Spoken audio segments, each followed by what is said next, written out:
That's a very, very tough pill to swallow and a brutal finish for Rory. And I wonder how he recovers mentally, because he knows he hasn't won a championship, a major championship, since 2014. You know, you missed the putt on 16, it happens, but then to not even be close on 18, that was, to me, the more egregious one. Like 16 I thought was bad luck. 18, it just seemed like he was just mentally fried at that point. Yeah, you have to figure, Zach, without getting into his head, you have to figure that when he stood over the putt on 18, he had to be thinking a little bit about what happened at 16. So, you know, it all kind of comes together. I don't know, man. How does he recover from this? I mean, this is what makes professional athletes so tough, so great. How do they react to adversity? You know, everything's great when things are going well and you're winning and you're playing well and that kind of stuff. When you really find out about somebody is through adversity in all facets of life, and especially in sports. So I think we're going to find out very quickly what Rory's made of. We're going to find out very, very quickly. And I hope he recovers, and I hope he goes and wins the next one next month at Royal Troon and gets it out of his mind. But you have to figure this one hurts more than anything that's ever happened to him on a golf course has ever hurt. Did you have a problem with him getting in that car right after it ended and not talking to the media? Yeah, that was a mistake. More so not staying and shaking Bryson's hand. That's professionalism. That's sports, Zach. You know that. You know it's fine and great to be Mr. Nice Guy when you're playing well and you win, but you know you need to be gracious in defeat. You need to be gracious when you lose. And Jack was the greatest major champion of all time. He was also the greatest loser of all time. You've got to shake his hand. Tip the cap to him. That's sports. You know, imagine, tomorrow night if Florida beats Edmonton in Game 5 in some bizarre fashion, heartbreaking fashion for Edmonton, like an own goal or something, bizarre at the end, and there's no handshake line. Are you kidding me? That's not hockey. That's not sports. When golf, you take your hat off, you tip your cap to the winner, and you shake his hand.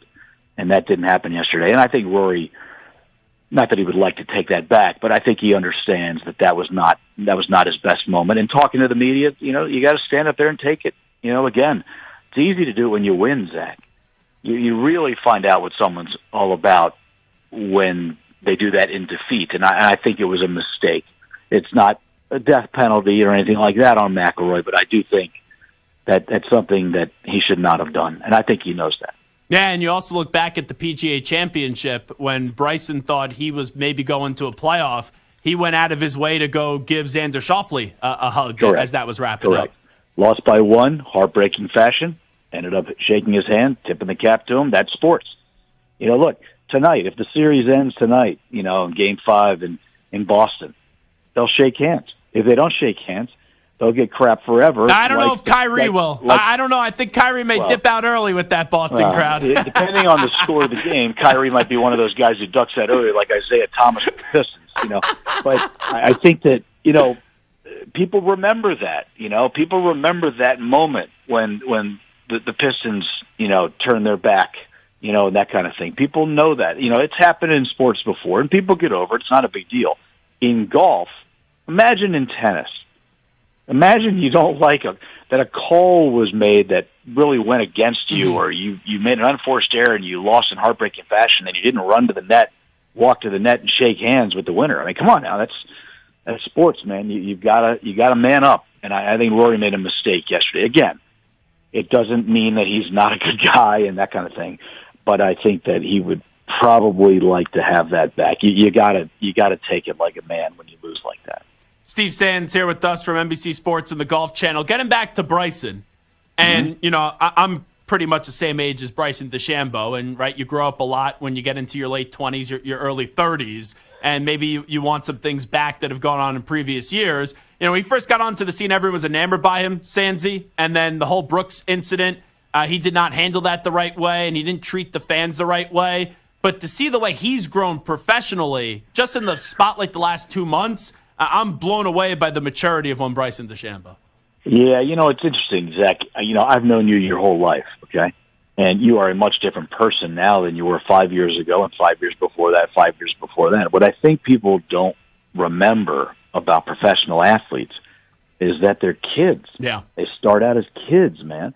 I mean, Zach, again, if you gave your dad, Bob, and me $100 million when we were 22 or 23, you guys would be broke. I believe there'd be some bad choices made. So, and some stupid things said and some stupid things done. And, you know, I mean, come on, these guys are kids.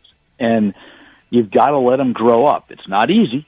You know, they are the ones who are in the limelight. They're the ones who are getting all the accolades. They're getting all the money. They're getting all the things thrown at them.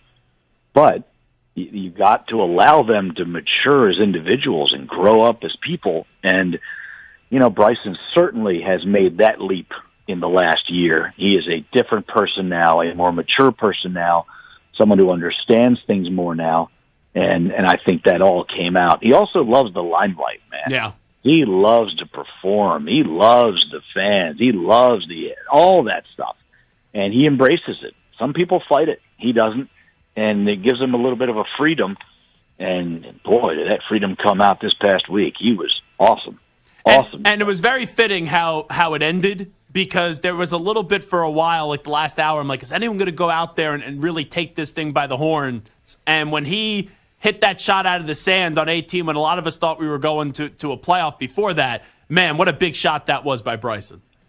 The hardest shot in golf. Every single player will tell you that. Doesn't matter whether you're a 20 handicap or a professional.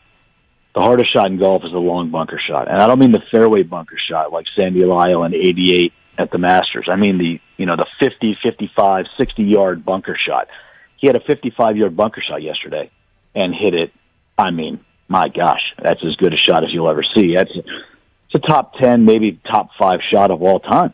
Wow. I mean, to win a U.S. Open, put it 4 feet underneath the hole like that from that distance with that golf shot under that scenario and those circumstances, oh, man, that was a money shot. That was clutch. That was literally the definition of clutch. And you know what's crazy, too? How many times I thought he was going to employ where he would send the ball far left, he would send the ball far right, but because of how far he hits the ball, it feels like it's just easier for him to recover when you hit the ball that far, even if it goes way left or way right.